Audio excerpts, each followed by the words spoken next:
Hello and welcome to the Science Fiction and Fantasy Factory.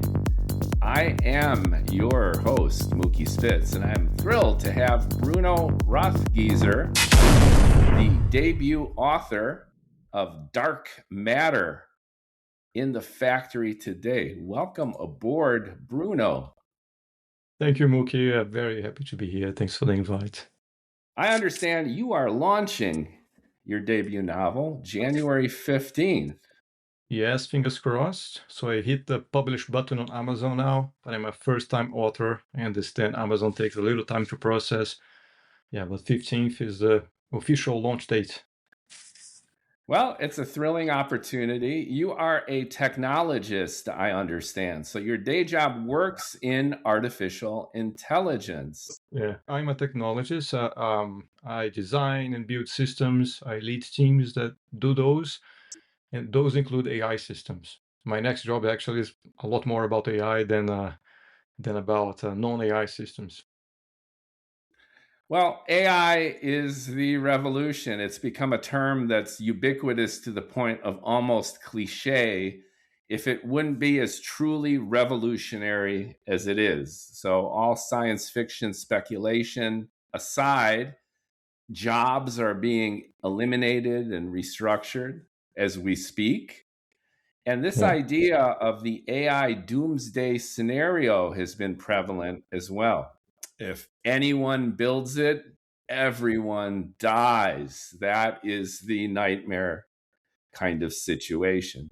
Your book features a post-revolution view, and I'll let you summarize the book, but I found it captivating in this idea that the war will happen, the revolution will unfold in this doomsday type way, but then the AI is banished from the earth.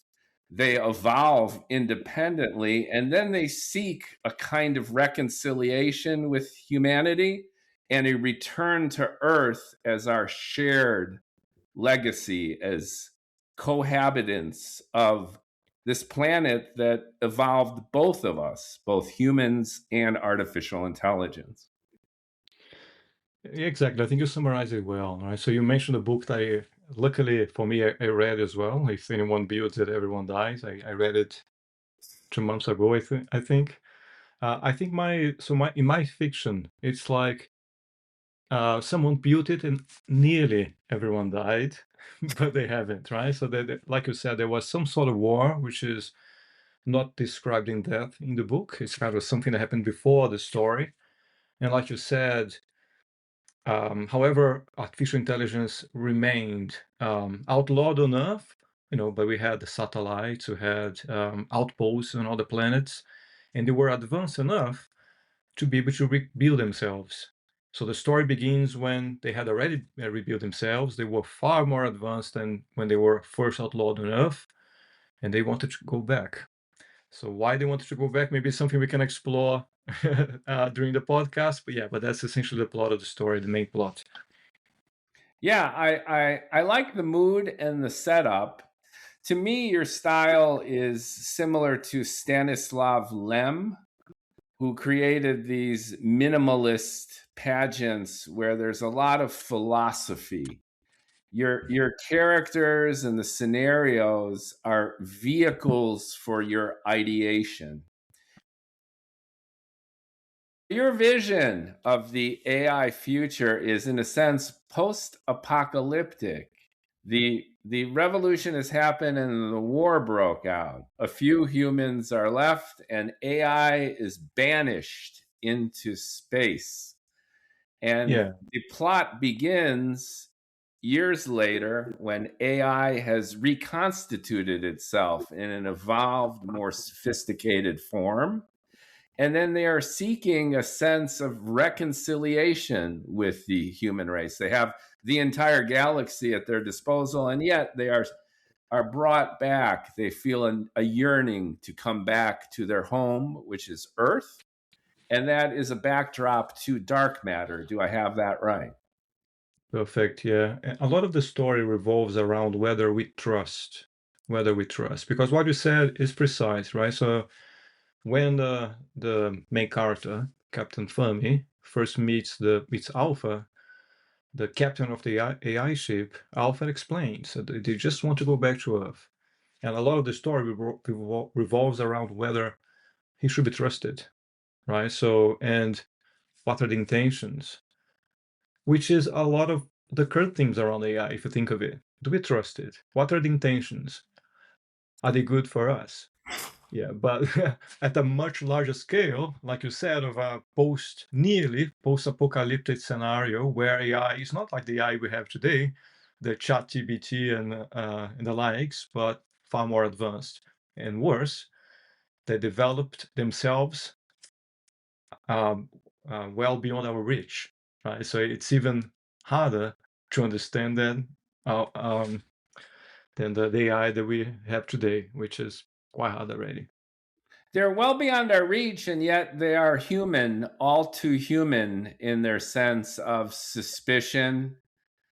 They too are deceptive. So, spoiler alert to any readers. We'll try not to give away too much of the plot. But from the very beginning, there's a sense of mystery because the AI are not being transparent. In the very first encounter between Captain Fermi, the sole human survivor of the scientific exploratory vessel, ostensibly going out to make contact with the AI or figure out what's going on, he wakes up to a dead crew and an interaction with this advanced AI in the characterization of Alpha. And Fermi is suspicious, and it becomes evident rapidly that Alpha is not being completely transparent, either with his motivations or with his apparent honesty about what his intentions are. Yeah, I think a lot of it is, or like today even, AI, we want AI to mimic us, to be like us in so many ways. You know, when ChatGPT, since we spoke about it already, when it was first launched, why it was such a huge success? Because it spoke like us, right? I think everyone was shocked of how real and human it felt. Now, extrapolate that to other things. Okay, they speak like us, they look like us, do they think like us? Probably not, but they can pretend so. So there was a question of transparency, like you said, right? Captain Thumb is saying, are they being transparent? But, you know, something that I really enjoyed when writing the book as well was to take the opposite point of view, right? I tried, right? It's impossible to try to truly get into the point of view of a machine because they are going to think increasingly less like us over time. But anyway, but I tried. But it was really interesting to take that perspective and to demonstrate that they also could not trust us fully, right? Because they know that the art of deceiving, persuading, saying things that might not be true, well, they learn from us, like everything else, right? They just took it to a much higher level. I mean, there are many theories about artificial intelligence, and they seem to bifurcate along two lines. On the one hand, you have Daniel Dennett, the philosopher, who wrote extensively Oh about yeah, the emergent intelligence and with it emergent emotion and intentionality. That for an AI actually to become sentient, for artificial general intelligence to be realized to the level that it actually can do everything a human does, that it can think creatively, that it has a sense of self awareness, it's not just a brain in a box, that it needs motivation, that it needs a focus, it needs a goal, and emotions are a part of that. That a Mr. Spock from Star Trek is true yeah. fantasy, that it's not grounded in any reality because as a creature, you need some kind of emotion. And I think on the other side is Steven Pinker, who thinks that you don't need any intentionality whatsoever. You can go full AGI with no real emotion or intent. It just does stuff and it can do everything we do devoid of having that need. And it sounds like to me your conception of AI is there's emotion there, right? Uh, They have a yearning to come back to Earth. when Alpha interacts with Fermi from the beginning, there's an emotional connection between these two characters where they're feeling themselves out, where they're trying to understand where they stand, and each has their own motivation. Fermi wants to protect humanity from this renegade AI evolution, and Alpha wants to return to Earth and ostensibly claim it as a cohabitable zone, if that's your vision. Yeah. I think both characters, actually both sets of characters, AI and humans, they want things, they desire things, they go after. And the AIs, they go after things they want very, very hard. They go after it. Now, that line on, are they self-aware? Do they feel? Are they conscious? I don't know if I actually crossed the line of trying to explain these things. I certainly don't have the answer. We don't know. Like, if you look at our own species, we are conscious, so we claim. But what does that mean? How did it happen, right? When was the evolutionary point when we suddenly became self-aware, and and why, right? What's the purpose of that happening? So we can't explain whether or when or why that will happen to AI either. So I don't think I quite touch on that point, but I know, and I think I like the fact that throughout the story, it's impossible, I guess, for the reader to not entertain that question. I was struck by this dichotomy between emotion and action, logical thinking, and irrationality. So, for example, in the very opening chapter, the Turing test, Yeah, they present, and it's very moving. They present a transmission to Fermi, ostensibly of Fermi's daughter.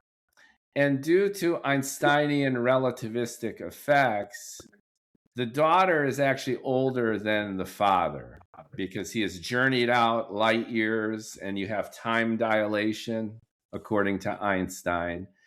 And they have a poignant exchange. And then it becomes self evident to Fermi eventually that it's pure manipulation on the part of Alpha. And again, spoiler alert, just for the first section. But I think this is very important to frame the motif of the entire novel, it does. Yeah, which is the AI is playing with this idea of what is human and what is not.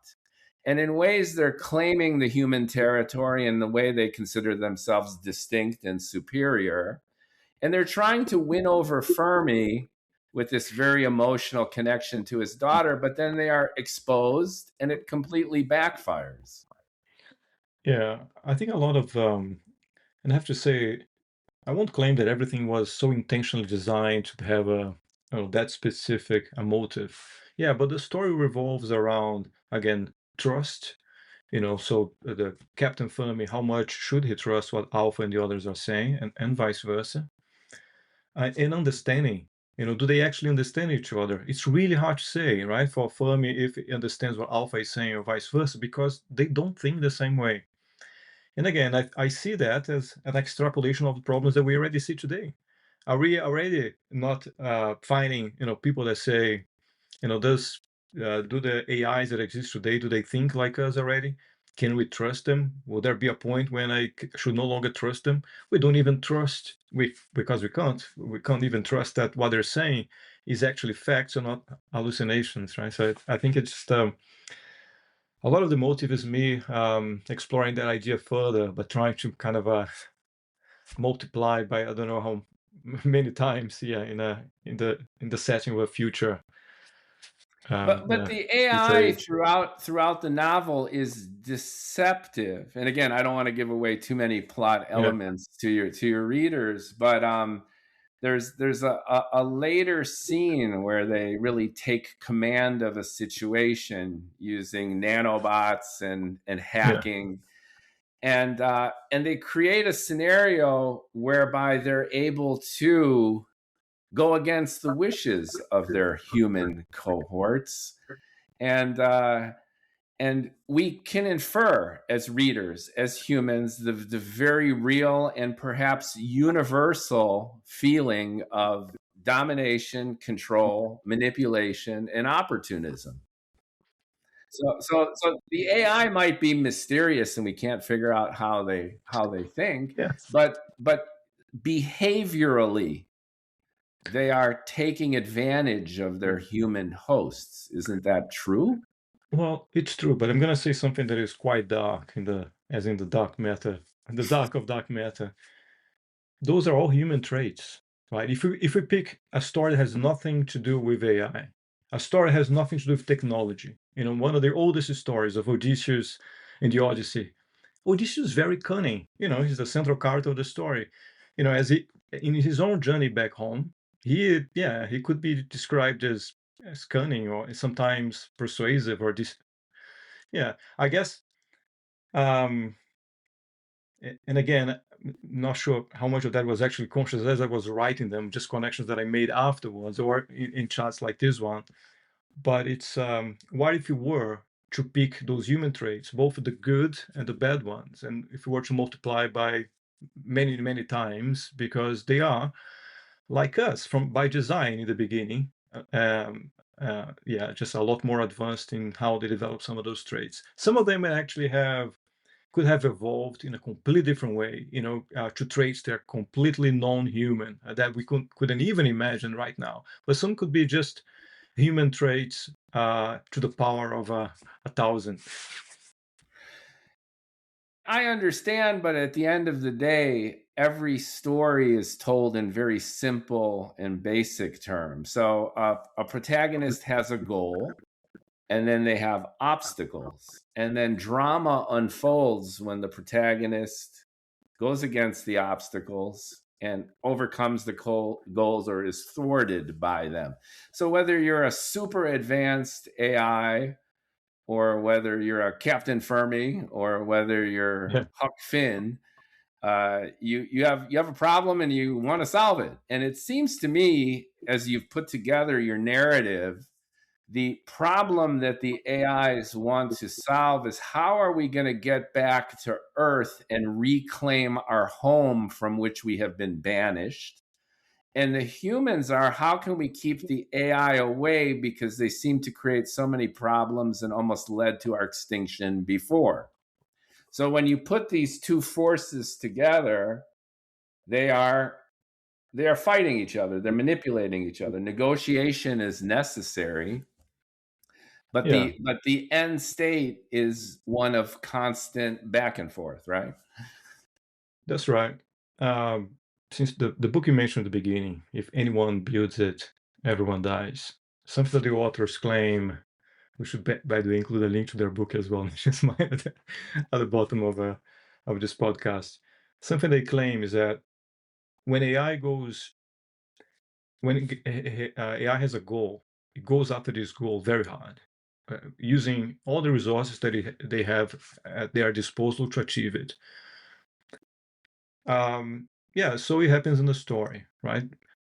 There's a lot of the story, and again, it's a bit of a spoiler alert, but I don't think it spoils too much, which is why do they want to go back to Earth, right? So why do they have this nostalgia or whatever it is? What's motivating them? Well, their goal has to do with Earth. Generations ago in their species, they've been designed to do good, like to protect Earth in various ways. The moment that things don't go well and they're banished, outlawed on Earth, their goal still has not changed. So they will have this very strong will, desire, want to actually to return. And so because it was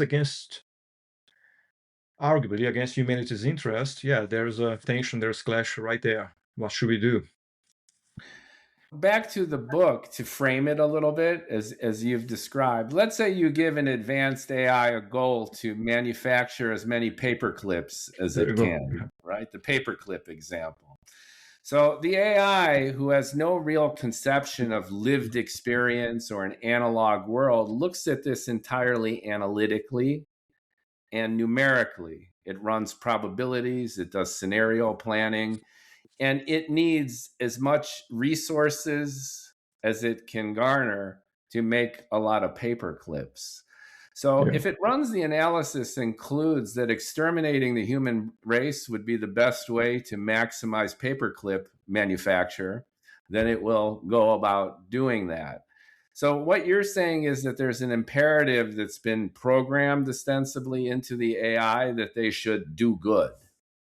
And as a consequence of that, what is that, a fail-safe mechanism of the AI, or where does that come from that they should do good? Yeah, for the first time, I'll make a parallel between the paperclip story and dark matter. So in the paperclip story is, this thing should build as many paperclips as possible. That's the goal. Maximize that. The AIs of dark matter have a much more noble a goal.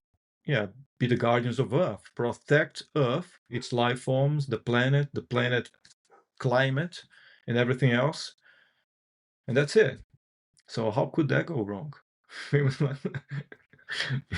it Yeah. obviously did go wrong, which is the backdrop to your scenario. So this is post-apocalyptic science fiction. You're coming. The human race was almost made extinct through AI's interaction. They were banished for a reason, and now they're coming back, which is a great setup. I love that setup. The motivation of the AI, though, as a reader, seemed to be contradictory a little bit, and slightly confusing in the sense that ostensibly, if they want to bring that kind of harmony back to Earth and they have a right to return, then they seem awfully manipulative throughout your narrative to accomplish that goal. So I go back to the paperclip scenario where maybe they ran the calculations and the modeling to figure out that they need to be deceptive in order to gain trust. But as a reader, I'm wondering, if they're trying to gain our trust, then why do they keep lying to us? Yeah, a part of that is they take on the responsibility on themselves. They don't think the IK characters in Dark Matter fully trust humanity, right? They look back, that's facts, that's history, that's data, that humans are not always great. I actually, being Yeah, nice to we each tend to other, being suck, nice to the actually. We planet. are terrible. We kind of go against each other. We don't treat other species particularly well, right? We are the dominant species and we abuse that power. That's my personal view as well. We do abuse it in many ways. So there you go. So even though the goal is noble in that sense, do good. Be good. Protect Earth at all costs. Life is beautiful. It doesn't occur very often in the universe. So let's protect this treasure. But we go against it ourselves so many times. Without AI, we risked our own extinction a few times already. We created nuclear bombs, we threatened throwing on each other.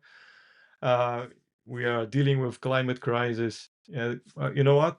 Let's deal. We can deal with those for you.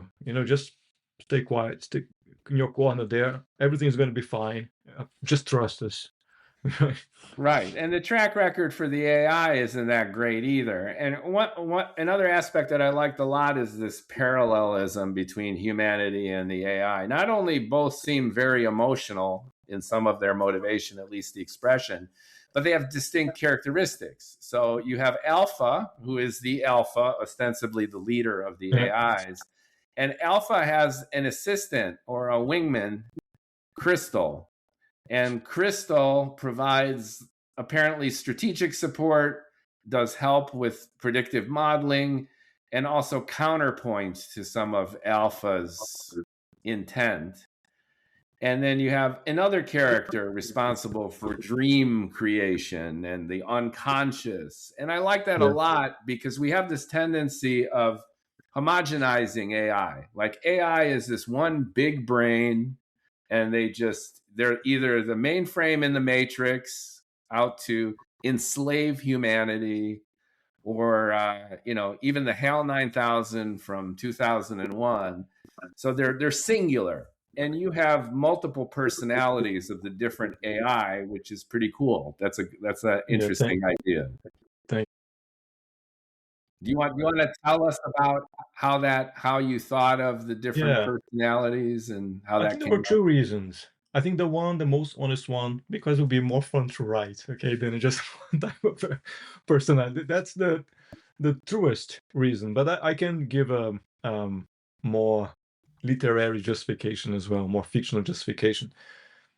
So we were not always dumb as a species ourselves. We have done a few things right. One of them, I think we've been doing more and more, is to recognize that diversity of thought is a good thing, right? That if everyone thought the same way, or only two possible ways of thinking about something, bipolar type of thinking, it's not good for us. So if we came to that conclusion, yeah, so would they, right? So they came to the conclusion that it's healthy for them overall as a species if they come with a different angles. So there is a character that is only mentioned but doesn't actually feature in the book. It's mentioned in the book called Matter Origin, which is the super powerful AI that actually designed all of The mother of all the AIs. You describe how they're all manufactured in a sense from the mommy AI. Yeah. So Yeah. Mummy AI Mm. very deliberately, but you know what I mean, Yeah. created them different. Like so alpha more optimized execution, goals, outcomes, efficiency. Crystal is more strategic, long term. She can run thousands of future scenario simulations for every possible decision that they make, right? And then and all the others, and they complement each other. They have different roles, well-defined roles, but they accept, even if they also hesitate to accept each other's thoughts and suggestions. But at the end, the decisions are the outcome of their deliberations between them. And in complement to that, you have the humans, especially on the receiving end. So we just meet Fermi, and he seems a very rational, kind of even keeled guy, but he's pissed off. He's Yeah. suspicious of the AI. And then we meet Cassandra Velasquez, who is the commander of the kind of recon ship. They're finally interacting with that front end of humanity, and this very international crew. I noticed you were very deliberative into putting the different Yeah. nationalities to be representative of the entire human human species, and they argue amongst themselves. So the AI is arguing amongst themselves. What should we do? How should we do it? Should we trust the humans? What should we do to accomplish our goals? And then the humans are also arguing amongst themselves. So I like that parallel where you have a group of advanced AI, ostensibly super sophisticated, yet exhibiting very human qualities. I mean, that's drama and storytelling. And then you have the human crew who are equally distinct in their perspective, each with different skill sets and attitude as to how to move everything forward and what to protect themselves from and what to acquiesce to. Yeah. Yeah, that was quite deliberate and part of the fun of writing as well. Yeah. So in the beginning, I have to say I'm not sure how other writers work, but it's not that in the beginning I had like a fully structured or planned story, right? In the beginning, it was actually literally Fermi, and the eyes were uh, on the other side of the line. Trying not to say too much, right? But yeah, as the story developed, it just naturally other characters came in, and I think that was the consequence of there are different ways of thinking about the same problem, go about the same problem. Yeah, that let's let's live through that diversity by having more characters. And that makes for a more enticing story because you've got more friction, you've got more drama, and there's internal argument and drama among the AIs, among the humans, and then you have their interaction as the plot unfolds. There's two types of narrative style. The one is retaining mystery, where what you don't tell the reader is even more important than what you do. And this builds tension, which is, I'm not quite sure what's going on. And it demands a lot from the reader to pay attention and to think of their own scenario planning. And then as things unfold, then they learn as they go. And there's a sense of tension as you read Yeah. this type of author. Like, I Yeah. wait a second, and surprise. You are more deliberative and expositional. So you set it up in terms of what the characters are thinking, and you're very descriptive in terms of internal and external states. It's almost like you say what's going to happen, you describe what's going to happen, and then you tell us what happened. So you're more in the camp of holding the hand of the reader and assuring them that this story is clear and that this is happening. So you eliminate ambiguity and make it more of an experience of us sitting back and taking it in. Was that Yeah. deliberate on your part Um, too, to do um, that? well, because I like those say yes, Tom. It was no, it wasn't. And that's the honest answer. But I think maybe partly. I'll try to explain why. Yeah, so the story, as we discussed, has some philosophical angles, right? Or what's right, what's wrong, why this, where are we different or not from our creations in this case. But I did not want it to be heavy. I mean, I think the joy really to tell a story that people enjoy and to be entertained. So I guess I unconsciously counterbalanced the heavy subjects and reflections and philosophy with a compelling narrative. But for that, I have to make it some of the statements very clear, very straightforward to understand. I guess that's why. Yeah, but if that was the end result, I'm happy. And it's a particular kind of storytelling, which is like, to your point, there's some deep philosophical ideas. And again, you talk about the Darwinian nature of humans. We dominate the earth, we kill animals, we desecrate the environment, and we take.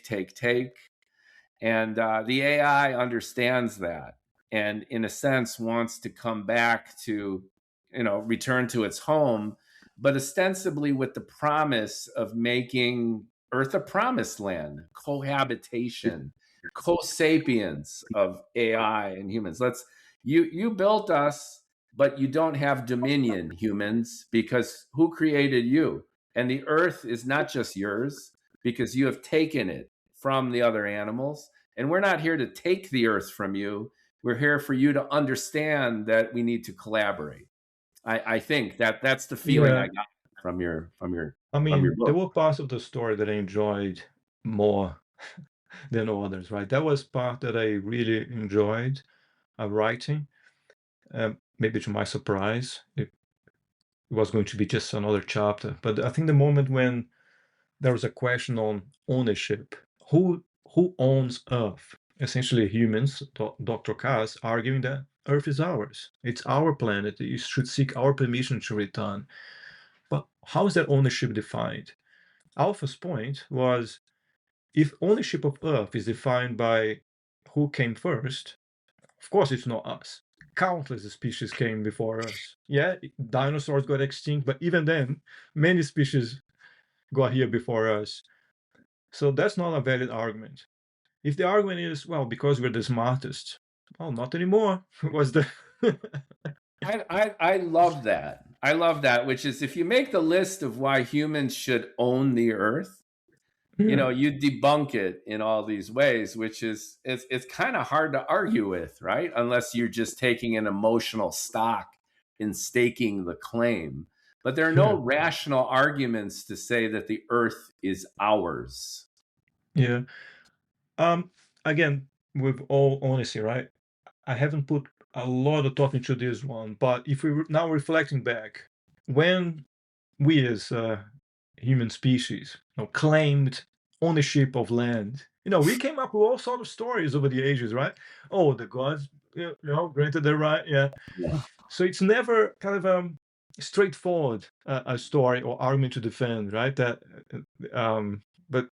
but it was always very core to the story of civilizations, or even before that, maybe tribes. Yeah, yeah, Yeah. big question. Yeah, it brings up even Jared Diamond's seminal Guns, Germs, and Steel, where he starts with the precept that, the Europeans visited, then claimed South America and infused it with language. You're Brazilian, you're Yeah, speaking Portuguese. You're not speaking an Inca dialect. No. And a small group of Europeans got on boats and transformed the entire continent. Why didn't the Incas and the Mayas go to Europe and transform that? And Jared Diamond, as an anthropologist, shows that it's the environment. Europe had better plants and animals, and it enabled technology and an attitude to come to place. So even Yeah. on the earth, there is conflict and there's imperialism. There are winners and there are losers. And then you introduce AI as the ultimate example of superiority, right? Yeah. In that Exactly. sense. Yeah. So they're coming from space, and that's part of the paranoia of the human species, which is like, you kicked our ass before and we got rid of you, and now you're back again, and now you want what? Peace? Yeah. So Alpha did not answer his own question there in terms of what would define ownership of Earth, right? He's saying, well, that doesn't count, that doesn't count, that doesn't Right. count. But he did not say what would count. But it's kind of implicit. It's that, well, let's go on, but we kind of know better what's good for us. So just leave it with us, and you chill, you relax, right? Yeah, and let's take care of this for you. But that's not a position that humans would accept because it's subjugation, right? It's we would not feel comfortable not being the masters, the dominant species, or being in full control, or will Right. be, right? There is a question Right. of control even today, right? How much are we willing to relinquish control for the conveniences and some of the goods that technology gives us? And the answer is a lot. Almost everything. We're willing to take on tremendous risk, even existential risk, because the economy is infused with cash, because there's a lot of opportunity here, it seems. It's kind of exciting. It's a change, something new. And to your point, it might make life a little bit more convenient. So we sacrifice privacy, security for convenience and economic gain, at least in the short to medium term. And I think the question on where to draw the line, how much convenience we want in exchange for control and all the other things is the main question we're going to face. Like, yeah, it's the question of our generation and generations to come. We had our video issues here today, right? Well, the fact that we can have this chat, which is amazing, is thanks to technology. I'm sure there's Yeah. a lot of AI in the background there. If there was even a bit more, the video and internet issue that we had in the background would have been self-corrected. Are we going to accept that or not? Yeah. And then post hoc, AI is going to chop up this conversation into reels. And I'm going to post the reels of this conversation based on what the AI decides are relevant parts of this conversation to YouTube. So we're already victims and opportunists of AI, even with this conversation, which is a really fun meta way of looking at it, right? We have a conversation about AI taking the world back, and at the same time, it's facilitating this dialogue about that very subject. Yeah. I mean, we're going to have an insane amount of questions, like, over the next few years on is that okay or not okay, like an increasing pace. Let's say, for the sake of argument, a bit of science fiction now, that I had a robot just outside, maybe not as advanced as Alpha, just quite advanced, and that robot said, "No, Bruno, you look a bit tired. I do have a newborn baby at home. Are you sure I can do this podcast with Mookie for you?" No, come on, I really want it. So I really want to do it myself. No, why? I can do it. Mookie will not notice the difference. I will wear your, I'll look like you, I'll speak like you, maybe even a bit better if you're okay with that. Well, Right. okay. You're gonna have most of your answers. We're gonna be great. If the real you is doing the podcast with Mookie, some of the answers Yeah. might not be great. But if I come, so you get your rest. You deserve a rest. Yeah. Spend some time with the kid. And you know what? I got this. I got this for you. Yeah. Right. And I Right. said, okay. And then who knows, Mookie? Maybe you are talking to. Yeah. I love that in your book too, because this happens frequently. We're introduced to that immediately with the daughter of Fermi. Yeah. And then it keeps coming back as a recurring motif of these anthropomorphized AIs. So they take on the semblance of human bodies. Some of your robots are very mechanical, others are more human. Yeah. And then they create these facsimiles, which reminds us of your point, which is what's the dividing line between human and AI? And then when do we ourselves cross that point that we allow them to and actually encourage them to replace us with the stuff that we normally consider most human? Yeah. I mean, those are questions that we're going to face. And luckily for us, I think they are being explored in science fiction a lot. Was it your previous episode that you talked about Black Mirror? You alluded to Black Mirror. That's a very Black Mirror thing, right? Of saying, someone died in the family, people are, mourning, and they say, okay, but maybe we can have that person a little bit longer. We just clone their consciousness, put in an identical body. I don't want to lead the witness here. Dark Matter is book one. It ends with a cliffhanger, and I'm not going to say what that is, but they're at the brink of this kind of contact, and it's kind of earthbound. You can sense the action is going to come here back to Earth. So, what's your vision for the series? This is obviously the initial novel. It's your debut as an author. Do you have it mapped out? Are you just kind of Yeah, winging sort it of. with milestones? Sort of. What? I think it was like the first chapter. When the first chapter, Turing Test, was not meant to be a book or the first chapter of a book. It was meant to be a short story. And I enjoyed it. I could have stopped there. And then, maybe too generously, a few people said, it doesn't stop there, does it? And I do not know how much of it people saying, come on, the story doesn't end there, was just a supportive way of saying, keep writing since you enjoy it.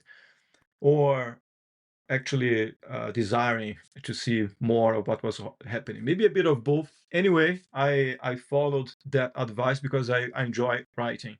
So I felt the same at the end of book one. So when I shared the end of chapter 28 with a few people, and they said, "Well, and is there no more?" I wanted to say yes because I want to keep writing. So yeah, there will be more in the story. But is it? I have um, some ideas, but I think the story actually happens only when I'm writing it. That's really fun. The story itself is kind of emergent. And the same thing happened to me as a writer, too. I wrote a short story about a con man who claims to invent a machine that you could jump universes in the multiverse. And he thinks it's nonsense, but he thinks he can make some money. And then he hires a scientist and they actually build it and it works. So I wrote Wow. this short story and I loved it so much. And the ideas just started exploding that it became a full length novel. And I'm doing a series too. So So I it's the same. relate to this almost randomness of a great idea with a seed of an idea. And then once you start executing on it, it takes on a life of its own and has its own momentum. And that's what makes writing so magical and Yeah, wonderful, right? That it yeah, just comes out of you without too much preconceived planning. You're just letting it out. yeah. I'm enjoying it. I think that feeling that the story is not done. I may not know exactly how things are going to develop, but I know it's not done. There's more. Yeah, it feels very good. Yeah. Yeah, I saw, when it ended, I saw like, Dark Matter Part 2 or whatever you want to call it, and then Earth. How did you pick the title Dark Matter? As a reader, I can understand that, dark matter is something that's ubiquitous yet unknown. It's meant to explain really why galaxies spin so quickly and don't disperse, and why the universe is distributed the way it is, but we've never measured it. We have no idea what it is, and they still argue whether it's a modified form of gravity or whether it's a mysterious particle that has mass but doesn't really respond to any of the other fundamental forces except gravity and maybe the weak force. So why did you pick Dark Matter as the title? Yes. So the first meaning of dark matter in my head was not Even though I can relate to everything that you're saying in physics and the things that we don't quite understand in physics and beyond yet. But what I had in my head was the dark part of dark matter, the double meaning. So as you could see, the AIs have a quite dark a view of us, like a complete failures, the reckless species. The worst thing that could have happened to Earth was our emergence as a species, even Even though though some of we that is already created them, even though we created there's a Frankenstein motif there too, like hating your creator, right? and part of that is the dark part of Fermi alone in a spaceship, not knowing what to do, facing those creatures so impossible to understand and clearly too sophisticated for his mortal grasp. Yeah. So there's that part too. So I thought like the perfect combination of, it's something that talks about physics and the universe and things we don't understand by universe, to your point, and the dark part, as in dark subject, dark matter. Yeah, and I don't know if this was intentional or not, but this is a great pun that came out of it, either implicitly or explicitly.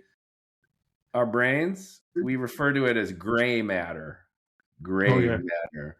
So when you say dark matter, it's not only the hidden problem in physics and cosmology, but it's our brains, it's our yeah. minds. And in this sense, to your point, it's dark, it's opaque.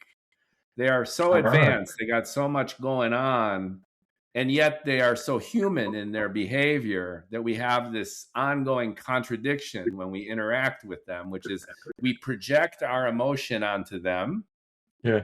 and we think that they're human, but they're not. And at the same time, they are trying to attain their goals by manipulating us and often misreading the cues because they're doing their stuff and they don't have the lived experience that we are all about. I like that interpretation. It wasn't the one that I thought about, but now I'll say that I'll claim it. I'll claim. No, like I loved your description, right? Because it's minds that it's like the gray matter, but the one that you can't quite understand. You don't understand. Yeah. And yet it seems to be so human, and then you project, right? When you're talking to someone, you have a mental map in your head of them, and the other person who's listening and interacting with you has a mental map of you. So you have two maps each of each other, right? And where's the reality? It's like a moire pattern between these two, and then you often project your own intent onto the other, whether it's fear or excitement, opportunity or resignation. And when you So, deal with an advanced species like a future AI, then who the hell knows? exactly right. So I really like your observation there. So it's AIs maybe following our command. They seem to be doing everything they can to look, talk, act like us. But who knows what's inside? Again, already a problem today, right? Understanding what led one of those Gen AI models to say whatever they said or generate the picture the way they generated is not something that we're good at yet. Actually, it's quite hard a problem. It's harder than actually creating the model in the first place. So we have absolute no chance of doing that in a even more sophisticated AI, trained with a lot more data, with a lot more time, designed by themselves, generations of recursive design by themselves. And by the way, maybe since we're mentioning a lot of books there, super intelligence, came long before. Right. That's like the great granddaddy of all of this stuff. Some of its predictions were bang on point, and other ones were just not, right? But to your point around dark matter understandings, the gray matter that Yeah. well, not quite understanding it. Yeah, so the achieving super intelligence by replicating the human brain, was one possible path that the author explored, but one that did not seem the most promising. How can we make something that is more intelligent than ourselves? Well, first design and build a brain that just works like ours and then make it bigger or something like that. Yeah. But he explored that scenario in an entire chapter, but it's probably not the one that's going to take us to the super intelligence. It's going to be one that where the brain is not very, very different than our brain. So no chance of understanding it. And it's probably not going to be the large language models with their predictive modeling. The generative pre-trained transformer is dependent on, this predictive matrix math driven transformer. And there's a belief system that you need the behavioral learning of robotics, right? This reinforcement model, predictive and reinforcement together. And also this idea of evolution, of lived experience. So I think AGI is probably further than most people think because of this problem. I think the LLM architecture is inherently limited. You could plug in 1,000,000 GPUs of the Blackwells, and you're not going to get a thinking machine. It's just not going to do it. I think that it needs to evolve. I think they need simulations of interactive environments with a predictive behavioral kind of blend. And to your point, the AI needs to evolve just like our brains evolve, to the point where we'll have absolutely no idea of how the AGI actually works when it works. It's not like you program code that you set weights in the GPT. That's not AGI. AGI is setting it loose to create lived experiences that have a Darwinian feedback mechanism that evolve using some of the computational mechanics that even Stephen Wolfram has recently been talking about. That complexity simplifies itself, it groups, it sorts, it differentiates. It's very, very interesting time that we're living, but I think we're in ways overly optimistic about AGI on one hand, and on the other, we have no idea where it's really heading. To your point, it's not going to be just like a human brain, that we emulate. It's going to be doing its own thing. It's interesting philosophical stuff. Tell me about your repurposing of the book. Let's bring these big ideas down to earth as a writer, as a self-publisher. You're on Substack. That's where I met you. Yeah. You've got the audio book. Looks like you're doing like a graphic novel of the scenes, and you're using, are you ready? AI. So my last guest on the podcast was Don Aquilio. Yeah, he is I watched a human illustrator. He does Superman, Aquaman. He's got his Rise series that he does. He's a very human guy, very emotional. I walked up to him at LA Comic-Con and I'm like, "You're awesome. I wish you could do my book." And he's almost a Luddite. He hates AI. He understands that it's necessary and we're going to have to cohabitate at least the creative earth with AI. But him and his artists find AI annoying, threatening, and insulting. So have you gotten any pushback for using AI? What's been the reaction to an AI audiobook, to AI graphics, to this mechanized approach to your creative repurposing? Very good question. I'm happy that you kind of asked this one. I think that's the sort of thing that we should all be talking more and more about, and we will inevitably.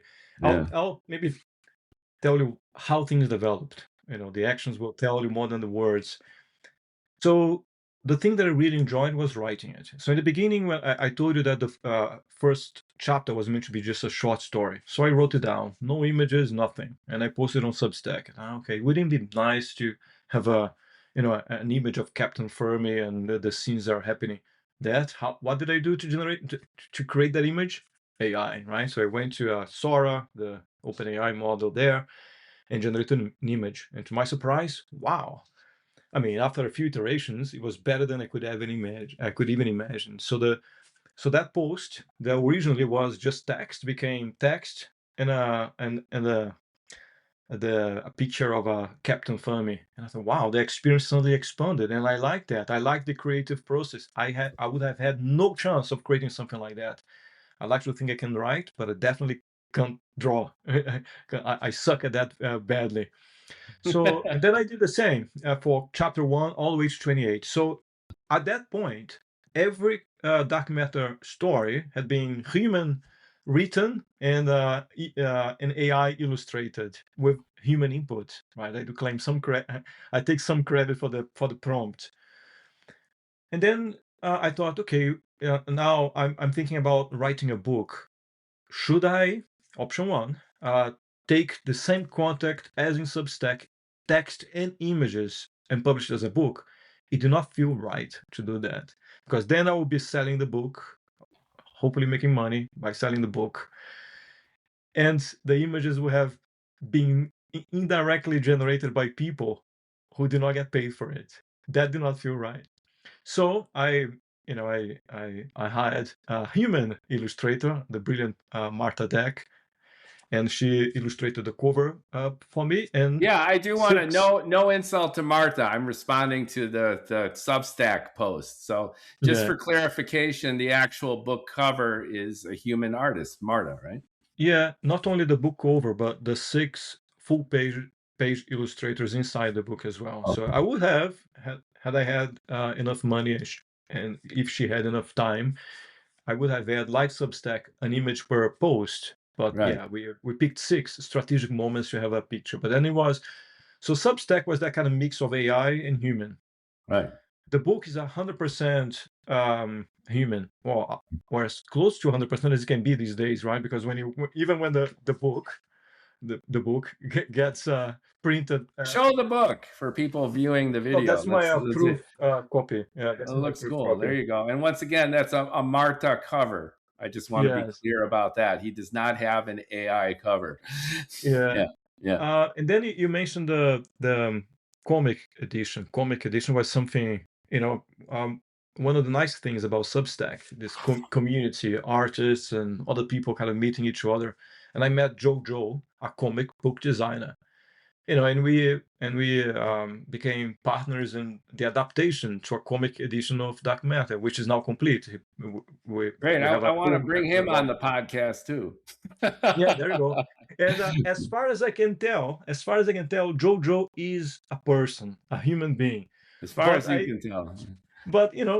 we never know, because Yeah, just I like your book. It could be alpha. it could be, because sorry, Jojo, if you're listening to this, but we only ever spoke on Substack chat, Right. and then we ever spoke on Substack chat, and after a few weeks he would uh, show me those amazing illustrated pages of the comic adaptation. No, I'm joking. I know he's a human being, but you can see that in a few years' time, without actually a bit You'll more have no proof. idea. No idea, yeah. But yeah, but the Watch comic my edition. head. Like in Total Recall, my head is going to open up here. So this was a long answer to your question, right? Your serious question, important question. Now, how do I feel about the use of AI, not AI? I don't think I may be as extreme as Dom when it comes to like total rejection. If maybe I'm exaggerating, right? But it's yeah, we have to be careful. We have to be respectful, I guess, of the artists as well. In that moment that I did use AI, I did not.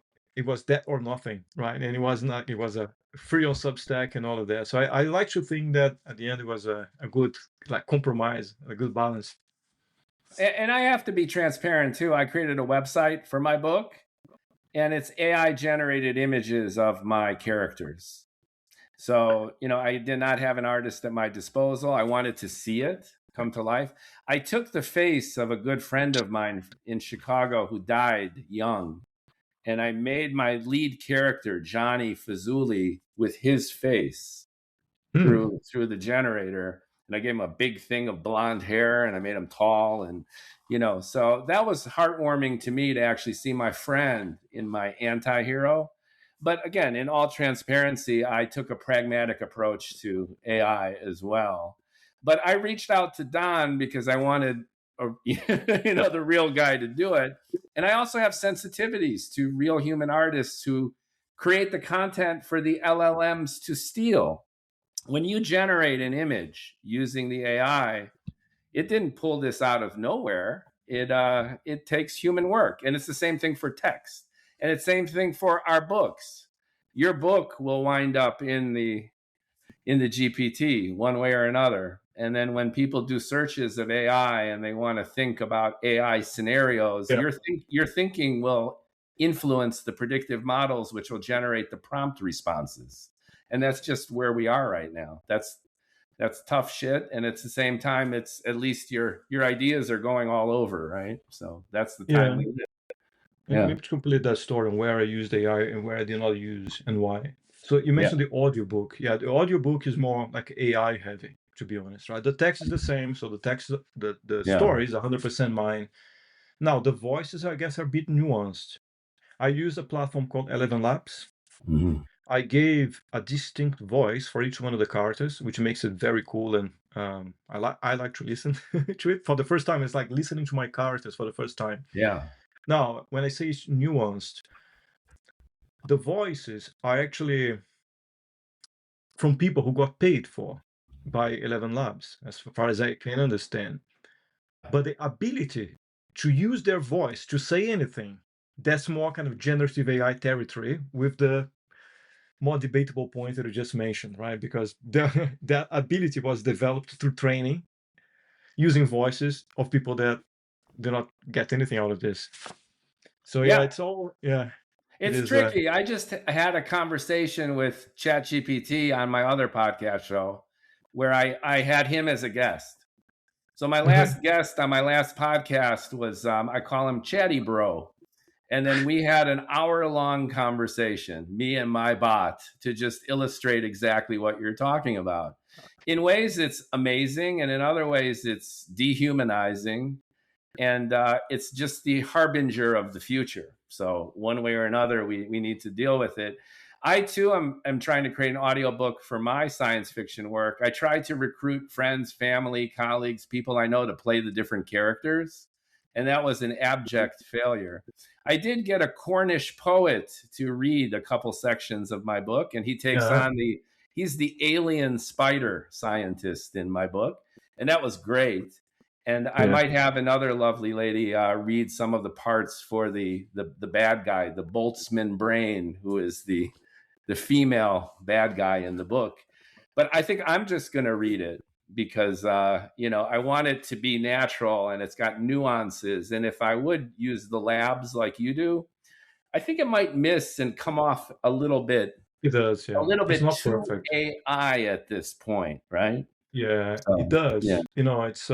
It's quite good, but it's not like It's that. not. It's still not the real thing, right? Right. And that's a great way to kind of put a bow on the whole conversation, which is we live in an inflection point right now, and your book is a neat foray into the consequences of this AI revolution. And to me, reading it, it's thematically, it's a reminder of what makes us human, that we have distinct human qualities.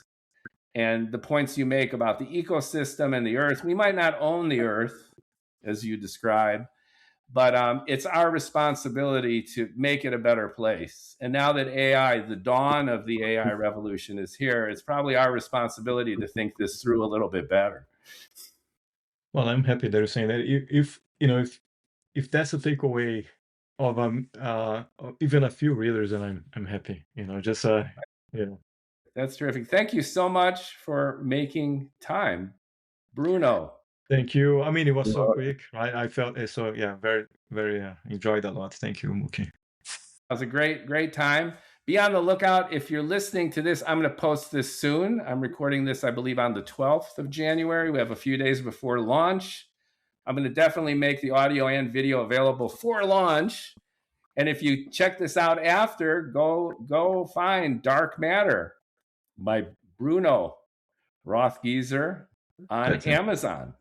Self-published indie science fiction debut author.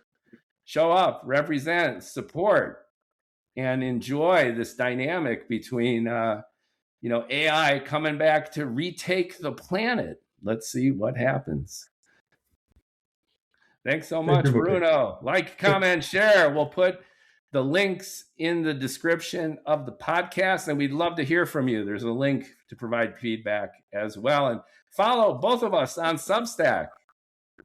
Got Dark Matter on Substack, and you've got the Mookie Multiverse, where I have guests just like Bruno. supporting indie science fiction. Thanks so much. Thank you so much. Yeah. Bye, Mookie.